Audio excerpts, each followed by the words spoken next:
Well, hey, everybody. Welcome to When We Walk. This is a little podcast where we discuss the questions we all ask as we walk through life. I'm Micah. And I'm Shireen. Let's chat. So we have Charles with us today. Hey, Charles. What's up, Charles? Hello, hello. How are you doing? I'm doing great. Happy to be here. Nice. Great. Glad you are here. Jordan's back there, but she doesn't have Charles a mic. has the mic. Yeah, Charles I took has it. the mic today. I'm the only one. I love it. Wow. And we got our 50 back here. Yes, because we're celebrating 50 years as a church. Yeah, it's That's a amazing. big deal. It's awesome. It's really good. It's really fun. It seems like if you're not like connected in church world, you might think like, oh yeah, a lot of churches are 50 years old. But churches that started the way we started, which is just independent, non-denominational church, to make it 50 years is pretty great. It's a pretty big deal. Yeah. I agree. So it's been fun to celebrate been and hear amazing. stories, Very especially grateful. stories that we're not here. So not what we're going to talk about today. Nope. Okay, but first, before we get into the topic, here's the thing. I talk about our lives on social media a lot, and we have kids in sports, and we are living this like very American life that feels kind of crazy. And I talk about it a lot, and I've noticed a lot of other parents who are like, I know this is such a hard, busy, crazy season, yet we all just still keep doing it.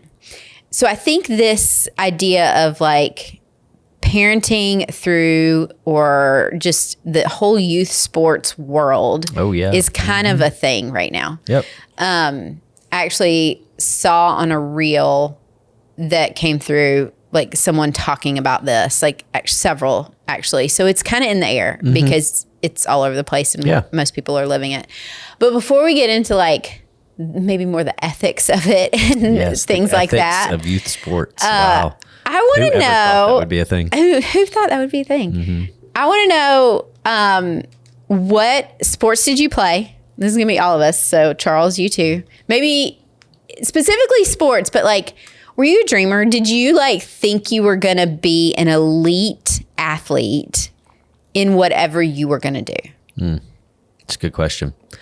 So for me, I played a lot of sports growing up. I love sports, but I was not passionate about sports like in elementary school. Really? Yeah, you probably don't even know this because you've heard me talk so much about sports, but like in elementary school, I remember my dad would sit down with the little YMCA form and to be like, Micah, do you want to play a sport next year?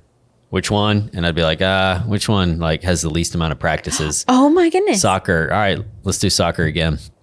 And so I mainly just played soccer through elementary school. And then when I got into middle school, I actually realized I was probably a pretty decent athlete. Like I started for our football team. I started for our basketball team and for our soccer team. And that was that was 7th grade where I was like, whoa, like maybe there's something I can do here. this for my life. So that's when I started dreaming, and I went to high school, and my high school coach said, I think if you fully focused on soccer and dropped everything else, I think you could get a college scholarship.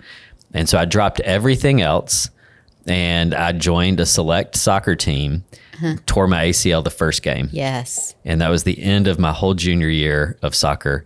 Then I tore it again before my senior year. So I never played soccer again the rest of high school after that. And then tore it again my freshman year in college, just like playing ultimate frisbee or something. And this was the same ace. This is the same knee. Yeah, You just left kept. knee 3 times. Yeah. Oh my gosh. So there go the dreams. There go the dreams. Wow. So you did think you could go to college to play soccer? I never thought about it until that coach said, I think if you drop everything else, you got a great shot. Wow. That's when I really was like, ooh, I could do this. Okay. And that really wasn't, I mean, it wasn't as big culturally to like think that way. No, I had never played. We only knew like, a handful of people who would do. I'd never played like travel sports before that. I was a total rec guy and then school guy. Yeah. And that was my first attempt to like I was on a select team. Like it was a travel team. It was the whole thing. And that was a big deal. And tore my ACL the first game. And then oh my gosh. never finished How the season. disappointing. Yeah. Wow. It's crazy. That's sad. Okay. That's your... Life turned out all right. It did. That's true. Yeah. All right, Charles, what about you? What sports dreams did you have? First of all, I just want to let you know that you sounded like the old guy that was like, if I didn't have that injury, I could have been somebody. Totally. I just want to let you know. I will have for the rest of my life. I never thought about this. I could tell people what your could have story. been. Yeah. You That's your literally story. can Rico, say yeah. I could have played D1 soccer. Exactly. But darn No one will ACL. ever be able to prove me wrong. Yep. I did not have that luxury of being like, if I didn't, I have no injuries. But I wasn't like the most athletic. Mm-hmm. I was like probably middle of the pack, maybe even a little bit below middle of the pack. But I loved football, baseball, basketball. And the thing is, for me, I thought I was going pro in all of them. Because it was just that young, naive, I'll be in the MLB just like Aaron. Who is that? Aaron, the guy from the Yankees. See, this is how sports. Yeah, I didn't do I don't baseball. know what era you are. Judge? No, not Judge. There was a Rodriguez? Yeah, that's the one. Yeah, I wanted Alex to be him. Rodriguez. Now you see how There you well go. that stuck because You now I don't know. even know You his don't even name. know. But yeah, so that's what I did. That's Hey. good. That's Wow. great. All right. That's funny. Okay. Everyone's going to have words about this. I was a cheerleader. It was a sport. Okay. It is a sport. It's even more a sport now than it was. We had to fight for the fact that it was a sport, but I was a competitive cheerleader Okay. at my high school. Don't laugh. Just, I worked so hard. you did. I did gymnastics and I wasn't super. Did you do a back handspring? I could. Okay. Yeah. That's athletic. It is. Other things in cheerleading are athletic as well. But that one's that's very impressive. I to be able mean, to do not as much in the gymnastic world. That's okay. basic nowadays. Okay. But for Sorry. me, it was a big deal. It helped get me on the cheerleading squad. But we were super competitive. And here's the thing. No, I mean, cheerleading, because it wasn't really acknowledged as much of a sport back then, it wasn't something that I thought I was going to become elite at. Right. It was just fun. Yeah. I enjoyed it so much. There was a season I didn't make it, my ninth grade year, I didn't make. I made the reserve team or whatever, and it wasn't even JV. I think it was another team or something. And then I finally made it onto varsity and was so excited to be competitive. And I really worked my tail off because I wanted it so bad. But I also was more of an achiever in everything. I wanted to be on the front row of my graduating class. I knew I wasn't going to be valedictorian. Those had already been taken. But I was like, dang it, I'm going to sit on that front row and be top 10. I think it was number 9 or something like that. Because I wanted to be, I'm such an achiever. So the same thing that was the only sport I did. I tried other things, I think, as a kid. I did dance, of course, and stuff like that. But nothing really interested me. I played tennis and some other sports here and there. But cheerleading was what stuck.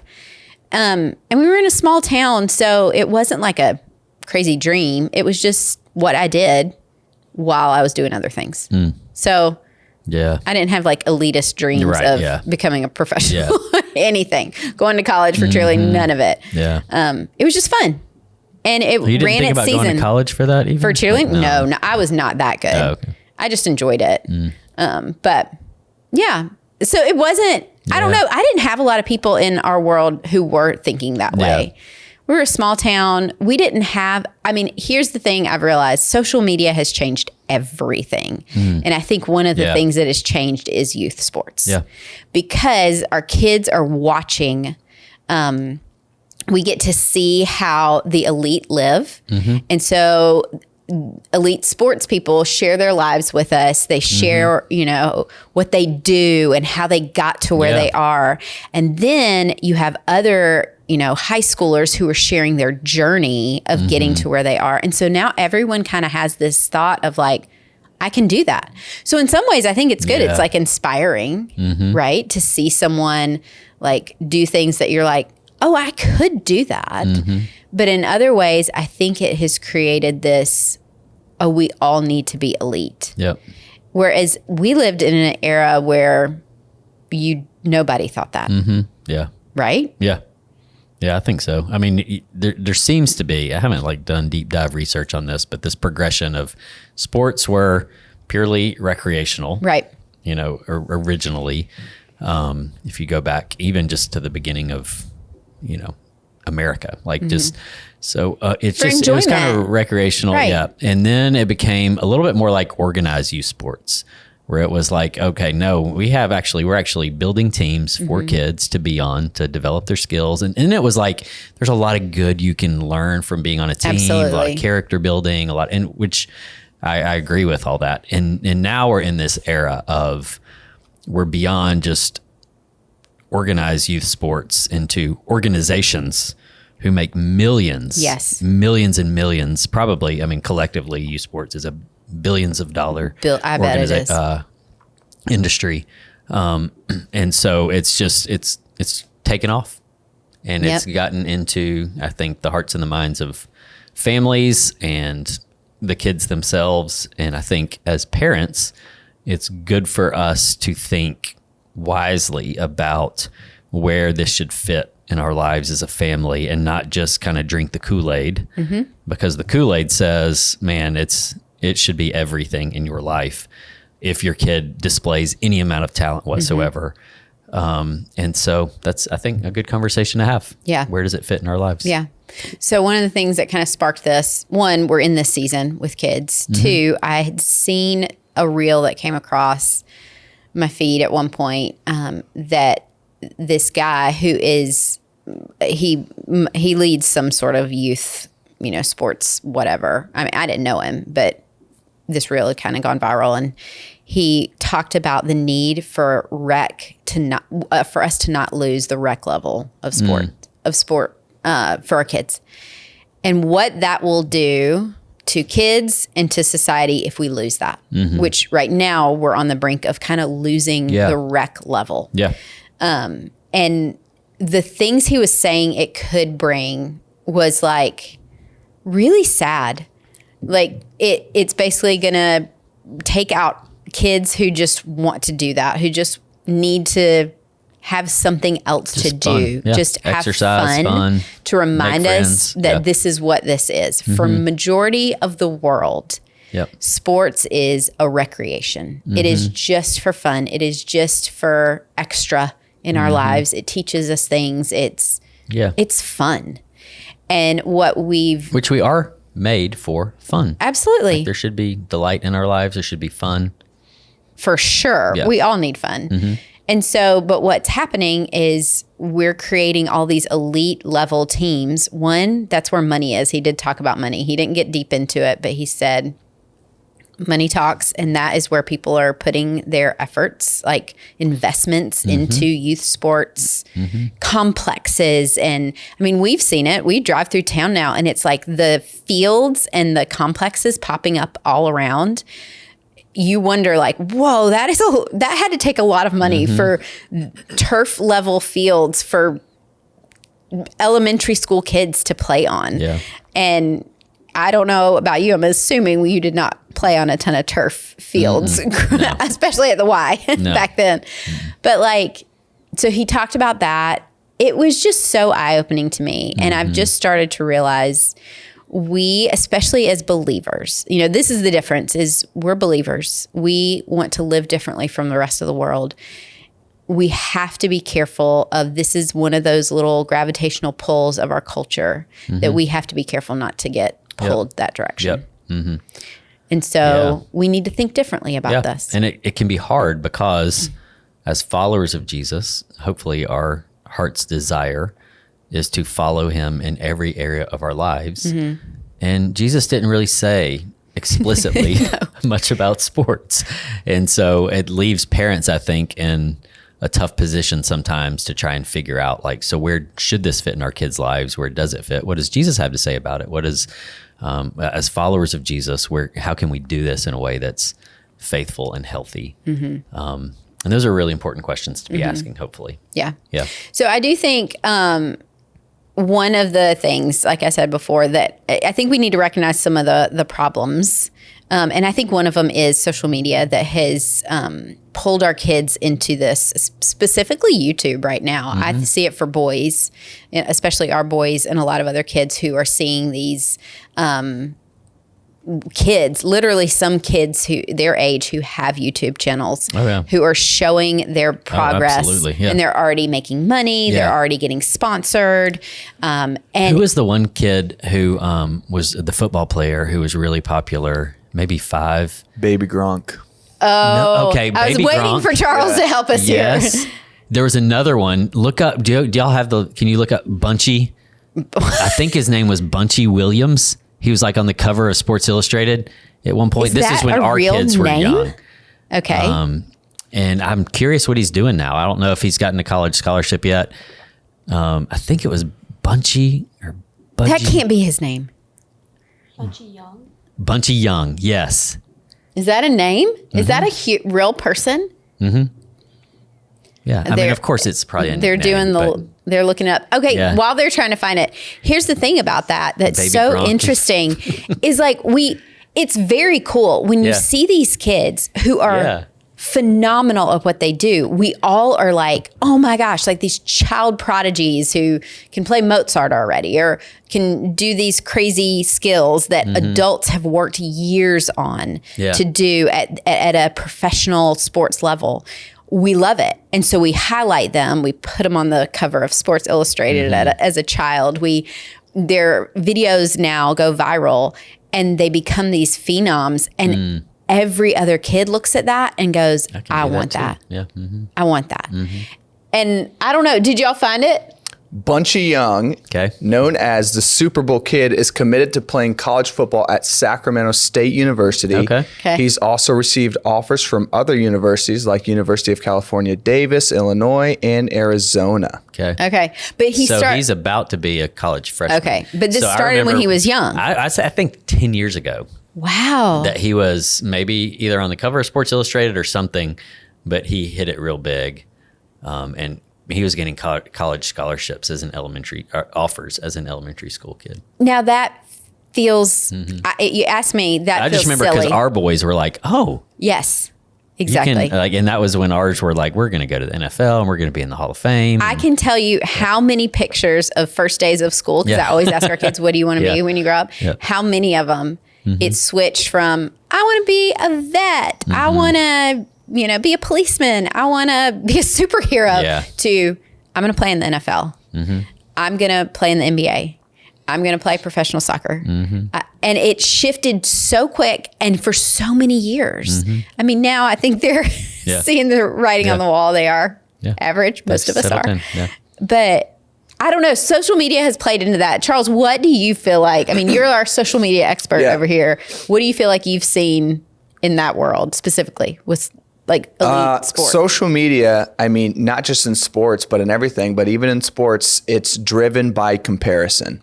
So it's either going to give you life or it's going to give you death. So if I am a kid or even my age and I'm looking at somebody that's my age that is a national D1 athlete and they're posting what their daily life looks like, but they don't post everything. They just post the highlights. So I just see the highlights. I'm looking at it and I'm like, man, I'm not even close to being at his level. So I need to work harder.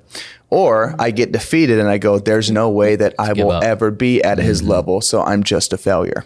Wow. Driven by social media, driven by comparison. That's a good line. And that makes sense to why some of these kids are like, I have to be already playing at an elite level.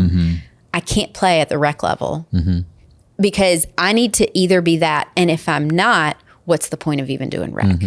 What's the point of even playing? Instead of, no, this is just for fun. Yeah, which on a deep level gets like you start thinking about either an inflated or deflated sense of self-worth. Yes. And that's where parents have to engage. Yes. And be very locked in with how is this impacting my kid? And it impacts kids in different ways. Absolutely.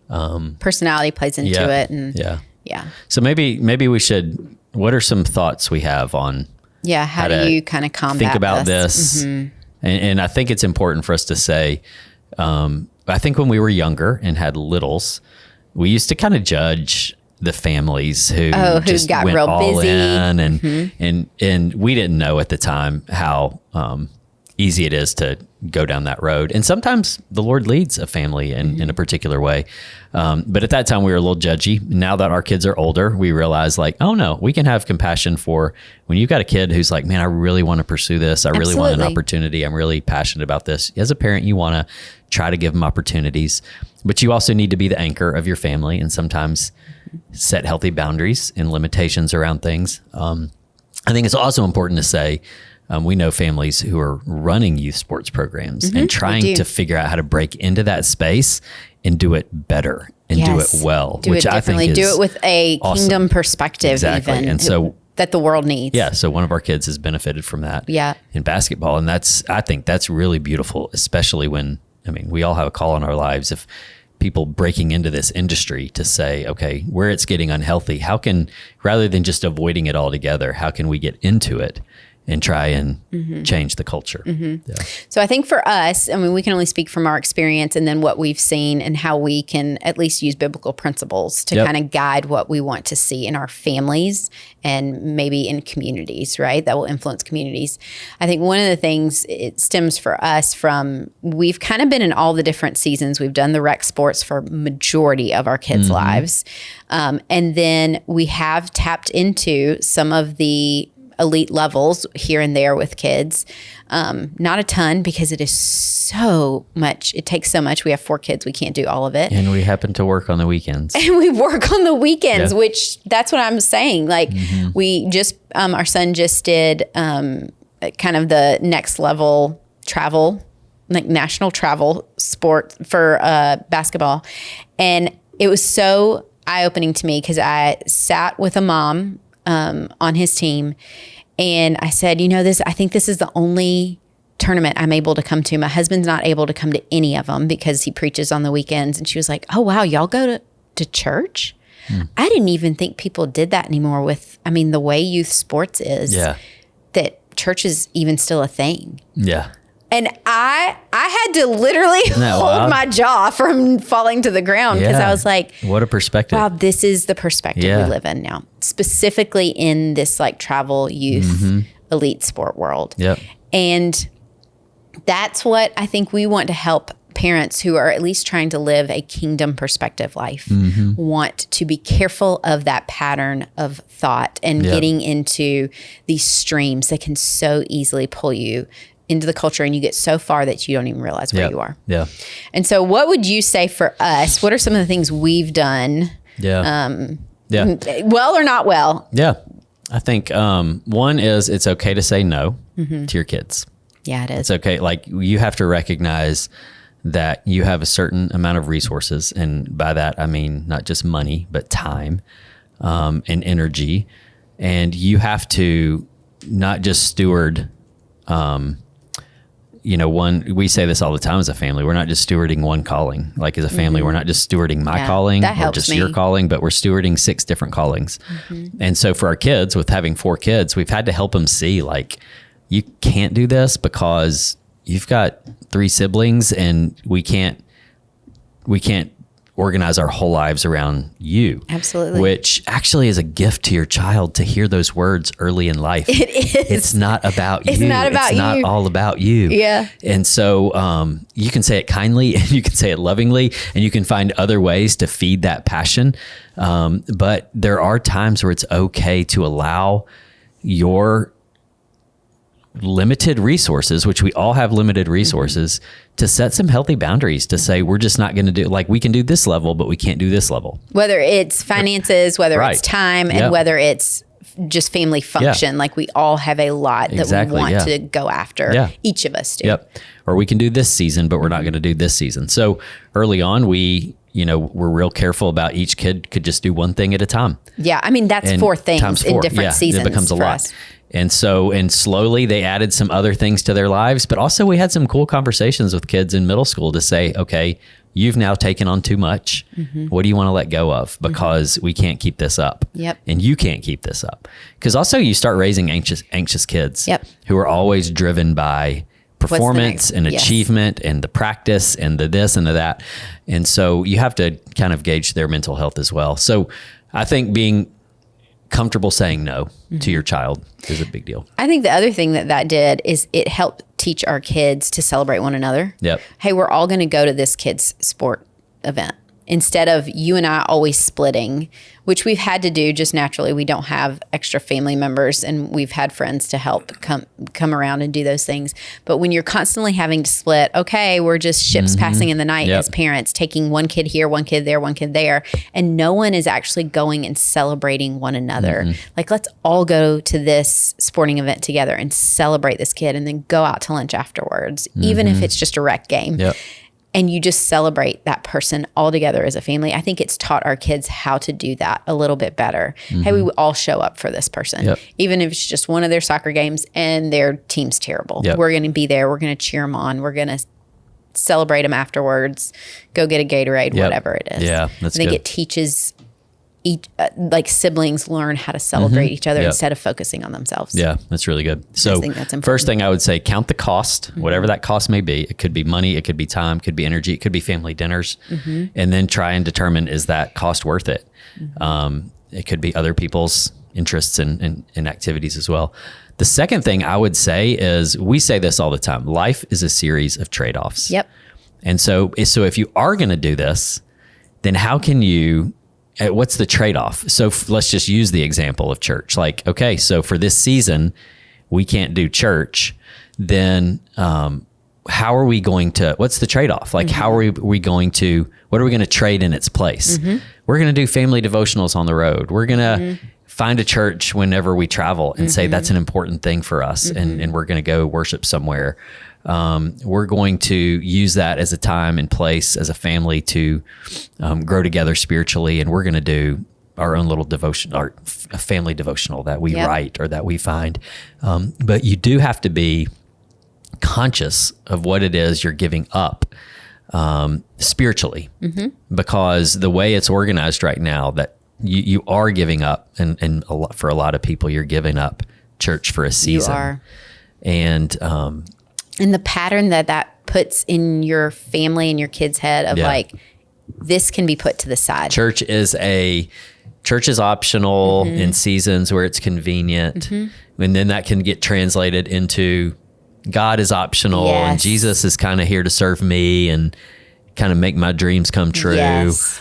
And that can get really, as they get older, that can get really dysfunctional for them spiritually. That messaging can get mixed, and we have to fight for because our highest call as parents is not to raise great athletes or great artists or great musicians, or like, our highest call is to cultivate an environment that leads our kids towards the beauty of the gospel. Yes. And the beauty of God's love and who Jesus is. And if anything we're doing in our lives doesn't cultivate that environment, we need to hold it very under a microscope and evaluate it. I think that is so important to remember. I think as a family, early on, you have to set what your values are, and you have to bring everything before the Lord and before those kind of values you want to hold as a family. And you can start this early, and then you have to come back to it constantly, because the pull of the culture, especially in this world, is easy to just go down that path. And you get down there and you realize, I don't know that this brought the amount of kingdom fruit that I hoped it would, because a lot of other things got infused and kind of mixed in along the way. Yep. And I think we have to be very, very vigilant with that. This is one of those that there are so many good benefits to sports. We're not against sports. Our kids are still in sports. They are all going after things.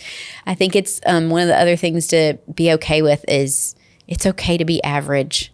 It's okay to be an average person. And it's also a good realization. Think about ourselves as parents and all the different seasons we've gone through. We may have had all these dreams to be an elite anything, but here's the reality. We all change. I mean, we have changed dreams and careers, many of us, many times over in different seasons of our lives as we have grown into our adulthood. And that's a good thing. And it's good to let our kids see, like, you'll have this season where you'll do this, and then your dream might change because of getting married, or because God's going to bring something new into your path, or a move or something. And that's okay too. It doesn't have to be this one linear path. I think it's good for us it's good to think globally, I think, on this. And I wanted to end with like our friend Tammy, who raised so many kids in Asia. Yep. And I always go back when we would go and visit her, and she had like 40 plus kids that she was raising in very different cultural setting. And they were all so talented. Yep. So many of them had so many talents. Yet she wasn't so quick to just like throw them into whatever it is, you know, and granted there wasn't a lot of opportunity in this country, but I'm watching her kids now, because most of them are young adults to adults as we've seen them grow. And all of them have still found beautiful paths of their skills and talents. It's so some diverse. In sports, some in music, some in as entrepreneurs, many as following Jesus in ministry. And they don't feel like they've missed anything because they didn't make an elite sports team. Right. And yet she still cultivated their gifts and talents in the Lord, but mostly focused on keeping their kingdom perspective first. Yep. And that to me was always a like really good breath of fresh air to remember God has got their gifts and talents. He knows he's going to help cultivate them, and he's got a path for them. And I need to trust his path more than I trust even what my kids want and me trying to make that path for them. That's really good. So many good things to think about. Totally. Yep. So many things. And at the end of the day, it's pray about it, ask Jesus about it, and evaluate your kids' spiritual development and see, like, is this moving them in the right direction? Like, who is this helping them become? And just keep that in the center. Yeah. It's great. Okay. Good. Big questions that a lot of families are asking, and hopefully that was helpful for you. Would love to hear your feedback. If you've got any, send it our way. And we can't wait to be with you next time on When We Walk.